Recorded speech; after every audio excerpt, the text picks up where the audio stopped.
Israel को target करने के लिए ईरान ने 1982 में लेबनान, जो कि इसराइल के साथ एक नेबरिंग टेरिटरी है, वहाँ पर एक संगठन बनाया, शिया मुसलमानों के एक रिप्रेजेंटेटिव ग्रुप को खड़ा किया और उस ग्रुप का नाम था हिजबुल्ला। हिजबुल्ला का लिटरल मीनिंग होता है पार्टी ऑफ द गॉड। ये एक ऐसा संगठन था जिसको पहले तो एक प्रॉक्सी ग्रुप की तरह लेबनान में रखकर उसका प्रयोग किया गया। शिया मुसलमानों के प्रतीक उसकी एक भावना को इस तरीके से इस्टेब्लिश किया गया कि शिया मुसलमान उस संगठन से जुड़ें, खास करके वो जो लेबनान में रह रहे हैं। उनके अंदर ज़हर भरा गया कि आपका नेबर इसराइल जो है उसको टारगेट करना है और उसको टारगेट करके हमें डिस्ट्रॉय करना है। आज भी हिजबुल्ला जब हम देखते हैं तो उसका अल्टीरियर ऑब्जेक्टिव यही रहता है कि जब तक हम इसराइल का पूरा डिस्ट्रक्शन अचीव नहीं करेंगे, तब तक हम लोग रुकेंगे नहीं। ईरान और सऊदी अरेबिया और इज़राइल, ये 3 ऐसे महत्वपूर्ण प्लेयर हैं पूरे मिडल ईस्ट में, जो पूरे मिडल ईस्ट के डायनामिक्स को रन करते हैं। इज़राइल और सऊदी अरेबिया के बीच में जनरली वैसे भी नहीं बनती, क्योंकि यहूदी लोगों की वो जो टेरिटरी वहाँ पर 1948 में बनी, तब से सऊदी लोग जो खास करके सुन्नी मुसलमान थे वो भी बड़े अपसेट थे। और दूसरी सबसे बड़ी बात, जो शिया मुसलमान हैं, इन लोगों को भी यहूदी देश वहाँ पर बिल्कुल पसंद नहीं है, क्योंकि इनको ये लगता है कि ये यहूदियों का देश एक ऐसे स्थान पर बना है जो कि एक इस्लामिक साइट पहले हुआ करती थी। खैर, हमारा ऑब्जेक्टिव इस इतिहास को जानने का नहीं, बल्कि जानने का सिर्फ ये है कि हिजबुल्ला एक आतंकवादी संगठन है, जो कि आज लेबनान में बड़े समय से 1982 से बैठा हुआ है और वहाँ से इसराइल को अलग-अलग तरीके से टारगेट करता है। लेकिन एक बात ज़रूर याद रखिएगा कि 1982 में जब ये प्रॉक्सी ग्रुप बना, तो इसका उद्देश्य उस समय केवल ये था कि ये लोगों को, खास करके शिया मुसलमानों को, एक दूसरे के साथ जोड़े। लेकिन 1995 तक आते-आते हिजबुल्ला जो है, उसने अपने आप को एक पॉलिटिकल पार्टी के अंदर ट्रांसफ़ॉर्म कर लिया और शिया मुसलमान क्योंकि पिछले 10 से 15 सालों से हिजबुल्ला के साथ जुड़ चुके थे, इस कारण से एक बड़ी महत्वपूर्ण चीज़ ये हुई कि हिजबुल्ला के पास एक मास फॉलोइंग बन गई। और जब 1995 में हिजबुल्ला ने सबसे पहले लेबनान के अंदर शिया मुसलमानों के फेथ को बढ़ाने के लिए चुनाव लड़ा, तो उसको कुछ रिप्रेजेंटेशन भी मिली और उसको कुछ लेबनान के संसद में सीटें भी प्राप्त हुई। अब जब ये सीटें प्राप्त हुई तो जाहिर सी बात है कि लेबनान में सरकार बनाने के लिए हिजबुल्ला एक बड़ा इंपॉर्टेंट एक्टर बन गया। जब हिजबुल्ला एक इंपॉर्टेंट एक्टर बना तो उससे एक चीज़ तो तय हो गई कि हिजबुल्ला के पास लेबनान स्टेट के जो फंड्स थे उसका प्रयोग करके भी वो आने वाले समय में इसराइल के खिलाफ एक लड़ाई लड़ेगा। वेस्टर्न कंट्रीज अगर हम देखें, खास करके ब्रिटेन, अमेरिका वगैरह, इन सब ने तो हिजबुल्ला को एक आतंकवादी संगठन डिक्लेयर कर रखा है। ये हिजबुल्ला को एक पॉलिटिकल पार्टी मानते ही नहीं। तो जाहिर सी बात है, क्योंकि हिजबुल्ला इसराइल का डिस्ट्रक्शन चाहता है और इसराइल अपने आप को बचाना चाहता है, तो इसराइल और लेबनान के बीच हिजबुल्ला एक बहुत बड़ा ऐसा पॉइंट है जिसके बेसिस पे दोनों देशों के बीच अक्सर फ्रिक्शन बना रहता है। अच्छा, अब एक चीज़ और जान के आपको हैरानी होगी कि लेबनान के अंदर किसी भी यहूदी व्यक्ति, यानी कि कोई भी व्यक्ति जो इसराइल से बिलोंग करता है, उसको आने की अनुमति नहीं है। इसलिए अनुमति नहीं है क्योंकि इज़राइल के किसी भी व्यक्ति को आज की डेट में लेबनान में घुसने के लिए कंप्लीट प्रोहिबिशन है। अब सवाल ये उठता है कि यदि प्रोहिबिशन है, तो क्या कोई इज़राइल का व्यक्ति आम तौर पर कभी लेबनान नहीं जा सकता? आंसर हाँ, कभी नहीं जा सकता। लेकिन जो इज़राइल की इंटेलिजेंस एजेंसी है मोसाद, उसने कई बार लेबनान के अंदर जाकर ऑपरेशंस करे हैं। अपने उन्होंने एसेट्स लेबनान के अंदर गहरी तरीके से बनाए हैं और यही नहीं, लेबनान के अंदर उसने ऑपरेशंस करके अपने एजेंसी के लोगों के थ्रू लेबनान में हिजबुल्लाह के बड़े कमांडरों को भी मार गिराया है। मैं आपको एक उदाहरण देता हूँ। 1979 की बात है कि 1979 में मोसाद की एक लेडी ऑपरेटिव थी। इस लेडी ऑपरेटिव का नाम था एरिका चेम्बर्स। इस एरिका चेम्बर्स को मोसाद ने लेबनान भेजना था।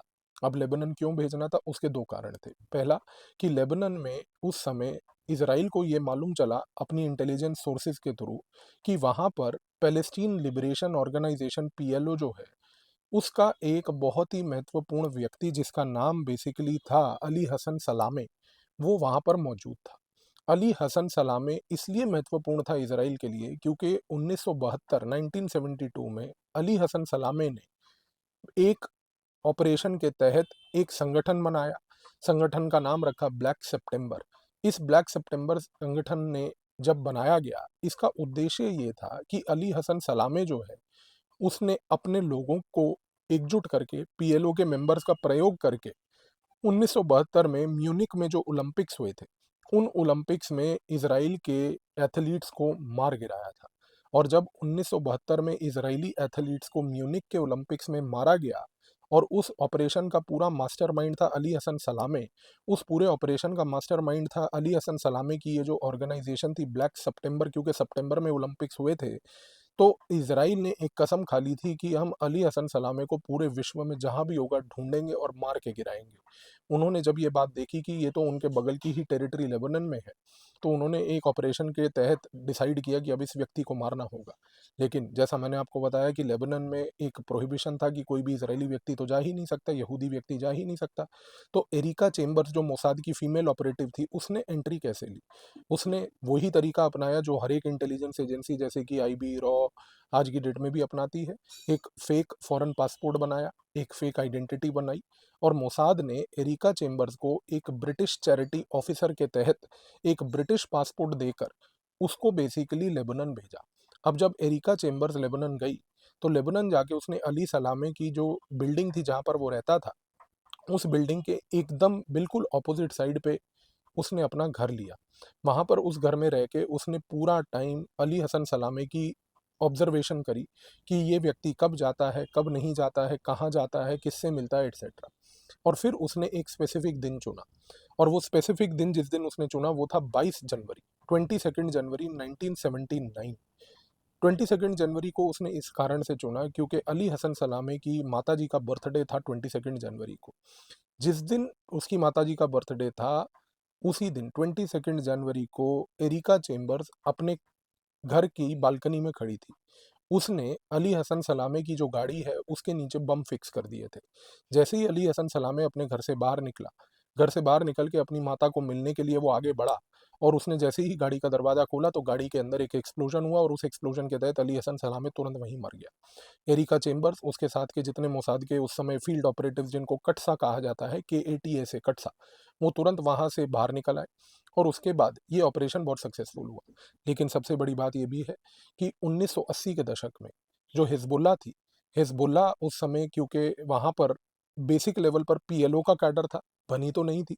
क्योंकि वो PLO का कैडर इवेंचुअली आगे जाकर 1982 में जब वो बना एक तरीके से हिज़्बुल्लाह, तो 1980 के दशक में Hezbollah basically rudimentary telecommunication devices का प्रयोग करता था और जैसे ही वो टेलीकम्युनिकेशन डिवाइसेस का प्रयोग करता था, अब इज़राइल को समझ आ गया कि यदि इन लोगों के ऊपर अगर मुझे किसी प्रकार का इंटरसेप्शन करना है, तो मेरे को इनके कम्युनिकेशन कोड्स को ब्रेक करना होगा।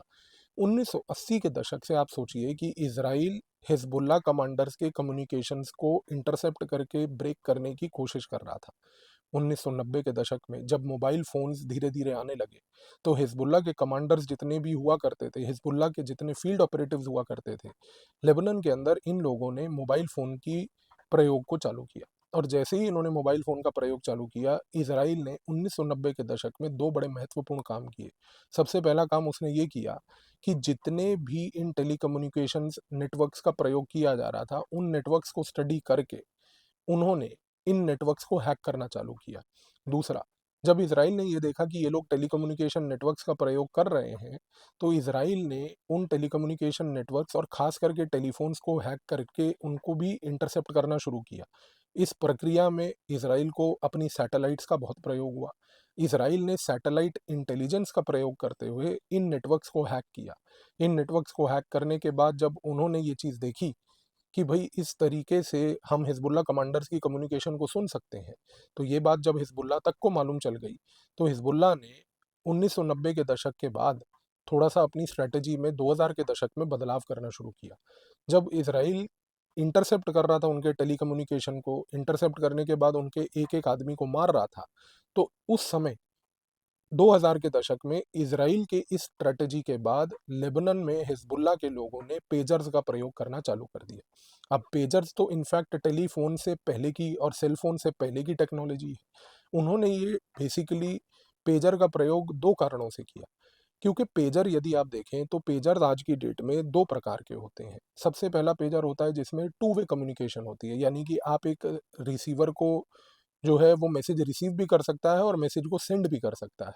और एक होते हैं वन वे पेजर्स, जिसमें सिर्फ मैसेज आपको रिसीव हो सकता है लेकिन आपको सेंड नहीं कर सकते। 2000 के दशक में जब हिज़्बुल्लाह के अंदर एक निर्णय ये लिया गया कि अब हम पेजर्स का प्रयोग करेंगे, तो उन्होंने वन वे और टू वे पेजर्स दोनों का प्रयोग किया।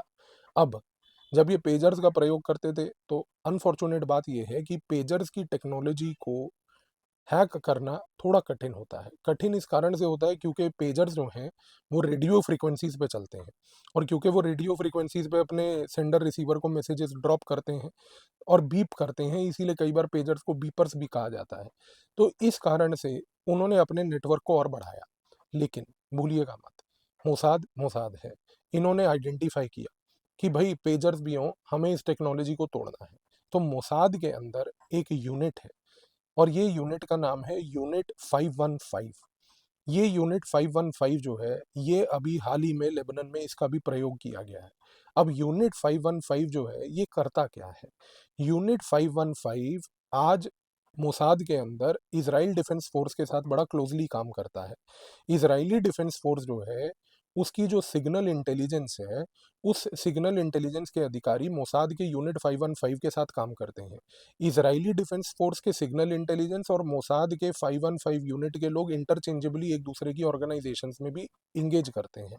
उनके अंदर एक बहुत अग्रेसिव लेवल का कोऑपरेशन है, एक बहुत ही ज़बरदस्त लेवल का कंपटीशन भी है, और सबसे बड़ी बात, एक दूसरे के साथ इंटेलिजेंस शेयरिंग भी है। अब यूनिट 515 ने पिछले साल 7 अक्टूबर से ये काम करना चालू कर दिया कि उन्होंने नंबर 1 ये देखा कि यदि हिज़्बुल्लाह अगर मान लीजिए पेजर्स का प्रयोग कर रही है, तो वो रेडियो फ्रीक्वेंसीज पे मैसेजिंग कर रही है।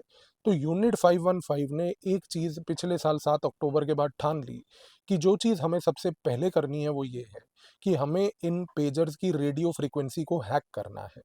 पिछले साल 7 अक्टूबर से यूनिट 515 के मोसाद के अधिकारी इस कार्य में जुट गए। उन्होंने रेडियो फ्रीक्वेंसीज को हैक करने के लिए हैकिंग टेक्नोलॉजीज को डेवलप करना चालू कर दिया। इज़राइल आज की डेट में टेक्नोलॉजी लेवल पर सबसे ज़्यादा इनोवेटिव प्लेयर है। वो हर एक टाइप की टेक्नोलॉजी को इनोवेट करके क्रिएट करता है, जिस टेक्नोलॉजी के तहत वो किसी को भी इंटरसेप्ट कर सकता है। तो यूनिट 515 के तहत उसने ये काम नंबर 1 चालू किया कि उसने सबसे पहले इन रेडियो फ्रीक्वेंसीज को हैक करने की कोशिश करी। और दूसरी चीज़ जो इसराइल ने करी, वो सुन के शायद आपके होश उड़ जाएंगे। इसराइल ने ये आइडेंटिफाई किया कि ये जो पेजर्स हैं, जो हिजबुल्लाह प्रयोग कर रही है, ये बनते कहाँ हैं और इनको देता कौन है। इसराइल को मालूम चला दो चीज़ें। पहला, उसको मालूम चला कि ये जो पेजर्स आज की डेट में प्रयोग किए जा रहे हैं हिजबुल्लाह की तरफ से, ये हिजबुल्लाह को पेजर्स आ रहे हैं तीन देशों के तहत। पहला देश है रशिया, दूसरा देश है चाइना, तीसरा देश है ईरान। रशिया, चाइना और ईरान मिलकर हिजबुल्लाह को पेजर्स प्रोवाइड करते हैं, उनको पेजर्स देते हैं। दूसरा, मोसाद ने ये आइडेंटिफाई किया कि ये पेजर्स आफ्टर ऑल बनते कहाँ हैं। मोसाद ने देखा कि ये पेजर्स बनते हैं एक बड़ी महत्वपूर्ण फैसिलिटी में, जो ताइवान में है। एक कंपनी जिसका नाम है ग्लोबल अपोलो। ये ताइवान की कंपनी ग्लोबल अपोलो पेजर्स को मैन्युफैक्चर करती है, उसके कंपोनेंट्स को मैन्युफैक्चर करती है, यानी कि खास करके उसके अंदर जो पड़ती हुई बैटरीज हैं, triple A batteries, lithium ion batteries, उनको मैन्युफैक्चर करती है। और ये कंपनी ग्लोबल अपोलो इन पर्टिकुलर पेजर्स को फिर एक्सपोर्ट करती है रशिया, ईरान और चाइना को। और रशिया, ईरान और चाइना में, इन तीनों देशों के अंदर उनकी जो इंटेलिजेंस एजेंसीज हैं, उन्होंने फ्रंट ऑर्गेनाइजेशंस बना रखी हैं, जो कि कमर्शियल कंपनीज की तरह ऑपरेट करती हैं, कंस्ट्रक्शन कंपनीज की तरह ऑपरेट करती हैं। और वो कंस्ट्रक्शन कंपनीज ग्लोबल अपोलो से डायरेक्टली पेजर्स खरीदती हैं, ये कह के कि हम कंस्ट्रक्शन एक्टिविटी में काम करते हैं, तो हमारे को अपनी कंस्ट्रक्शन लेबर को ये पेजर्स देने की आवश्यकता है। जब वो पेजर्स खरीद लिए जाते हैं उन कंस्ट्रक्शन कंपनीज के थ्रू, तो वो कंस्ट्रक्शन कंपनीज वैसे तो फ्रंट ऑर्गेनाइजेशंस होती हैं, तुरंत ये पेजर्स इंटेलिजेंस एजेंसीज के पास रशिया, ईरान और चाइना की पहुंच जाते हैं। और वहां से ये सारे के सारे पेजर्स जो हैं, पीएलओ यानी कि पैलेस्टीन लिबरेशन ऑर्गेनाइजेशन, जो आज की डेट में पैलेस्टीनियन अथॉरिटी के नाम से चलती है, उनको दिए जाते हैं, हमास को दिए जाते हैं, आईसिस को दिए जाते हैं, और सबसे बड़ी बात हिजबुल्लाह को दिए जाते हैं, हूती रिबेल्स को दिए जाते हैं। तो ये पेजर्स का प्रयोग पूरे मिडल ईस्ट में बहुत अग्रेसिव लेवल पर हो रहा है। सीरिया के जो फाइटर्स हैं, जो आज की डेट में सीरिया की सरकार के पक्ष में अमेरिका के खिलाफ युद्ध लड़ रहे हैं, सीरिया के अंदर जो सिविल वॉर चल रही है, उनके पास भी ये पेजर्स ग्लोबल अपोलो के मैन्युफैक्चर्ड होते हैं। यानी कि एक चीज़ तो तय है कि ग्लोबल अपोलो के आज की डेट में मैन्युफैक्चर्ड पेजर्स ताइवान से निकलकर हिजबुल्लाह के पास लेबनान में पहुंच रहे हैं। अब दूसरी चीज़ देखिए, इज़राइल ने 2 काम किए मैंने आपको बताया। सबसे पहले उसने क्या किया कि रेडियो फ्रीक्वेंसीज़ को उसने हैक करने की टेक्नोलॉजी को डेवलप करना चालू कर दिया। और दूसरी सबसे महत्वपूर्ण चीज़ जो इज़राइल ने करी, वो ये थी कि उसने ये देखा कि इन पेजर्स का प्रयोग हिज़बुल्लाह के जो कैडर्स हैं, जो कि एक आम नागरिक की तरह लेबनान में रहते हैं, वो तो बहुत ही रोज़मर्रा की ज़िंदगी के लिए भी करते हैं। और उसने ये भी देखा कि इन पेजर्स में ट्रिपल ए बैटरीज से लेके लिथियम आयन बैटरीज तक पड़ती हैं। इज़राइल ने एक गहरी स्टडी करके लेबनान में उन पिछले 6 महीने के अंदर सारे सप्लाई चेन्स को आइडेंटिफाई किया। वो सप्लाई चेन्स जो कि ट्रिपल ए बैटरीज और लिथियम आयन बैटरीज लेबनान के अंदर सप्लाई कर रहे हैं, उन सारे सप्लाई चेन नेटवर्क्स को आइडेंटिफाई करके वहां पर उन्होंने अपने बंदों को घुसाने की कोशिश की। और पिछले 6 महीने के अंदर अंदर इजराइल के मोसाद ने एक इतना बड़ा ऑपरेशन डिजाइन किया कि लेबनान के अंदर जितनी भी ट्रिपल ए बैटरीज, जितनी भी लिथियम आयन बैटरीज हैं, जो भी सप्लायर्स उनको सप्लाई चेन के तहत प्रोवाइड लेबनान में कर रहे हैं, उस देश के अंदर जितनी भी बैटरीज प्रोवाइड की जा रही हैं, वो एक स्पेसिफिक इजरायली मैन्युफैक्चर्ड कंपनी के तहत ही मैन्युफैक्चर करके उन सप्लायर्स को दी जाए। खेल देखिए, इजराइल जो है, जो लिथियम आयन बैटरी उस पेजर में पड़ रही थी, जो कि आज की डेट में मान लीजिए ग्लोबल अपोलो के तहत ताइवान से मैन्युफैक्चर होकर आ रही थी, उसको रोक के उसने वो सारे सप्लाई चेन को आइडेंटिफाई कर लिया और देख लिया कि कहाँ कहाँ से ये सप्लाई चेन्स जो हैं बैटरीज को लेबनान में प्रोवाइड कर रही हैं। और जैसे ही उन्होंने वो सप्लाई चेन्स को आइडेंटिफाई किया, उन सप्लाई चेन्स में उन्होंने खुद अपनी मैन्युफैक्चर्ड लिथियम आयन और ट्रिपल ए बैटरीज को प्रोवाइड करना चालू कर दिया। अब इसराइल को इतना तो मालूम था, एक ना एक दिन जितने भी ये लोग लेबनान के हैं, जो हिजबुल्लाह के हैं, ये लोग जो पेजर्स का प्रयोग कर रहे हैं, जब इनकी बैटरी खत्म होगी, क्योंकि इनकी बैटरी को रिप्लेस करना पड़ता है, जैसे ही बैटरी खत्म होगी, ये बैटरी खरीदने मार्केट तो जाएंगे। और यदि ये मार्केट जाएंगे बैटरी खरीदने, और जैसे ही ये मार्केट से बैटरी खरीदेंगे, जब ये बैटरी लिथियम आयन या ट्रिपल ए वाली जो होगी, जब उसको खरीदेंगे, तो वो बैटरी हमारी मैन्युफैक्चर्ड होगी। और हुआ क्या कि इसराइल ने दो चीज़ें करी।